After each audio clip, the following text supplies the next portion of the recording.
Welcome to our channel. Today we how to use Trello for organizing your dropshipping tasks, full guide step by step clearly. To start organizing your dropshipping tasks using Trello, first, sign up for a Trello account if you don't have one. Once logged in, create a new board by clicking on the plus icon and selecting Create Board. Name your board something relevant, like drop. Common stages include ideas, to do, in progress, awaiting shipment, and completed. Now, create lists for each of these. After setting up your lists, it's time to add cards for specific tasks. Click on Add a card under the to-do list to create a new task. In the card, write a detailed title describing the task, such as Research Products.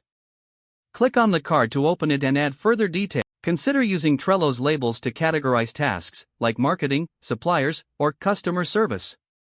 You can assign members to. As tasks progress, simply drag and drop cards between lists to reflect their current status. Utilize the due date feature to set deadlines for each task and receive reminders.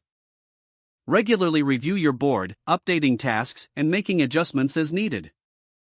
You can also add power-ups to enhance your board's functionality, such as calendar views or integrations with other tools. Finally, make this board a living document that adapts to your workflow for improved organization and efficiency. Now, you're set to effectively manage your dropshipping tasks with Trello. If the page does not load, refresh the browser or try again in a private or incognito window. Make sure you are using the correct email address, then retype it carefully to avoid small typos. If your password is not accepted, use the reset option and create a new strong password you can remember. Check your spam folder for verification or security emails, then complete any requested confirmation steps. Enable two-factor authentication if available to improve account security and reduce unauthorized access risk.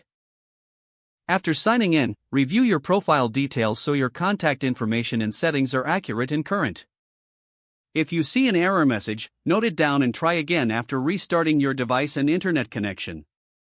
Log out when you finish, especially on shared devices, to keep your account and payment information secure. If the page does not load, refresh the browser or try again in a private or incognito window.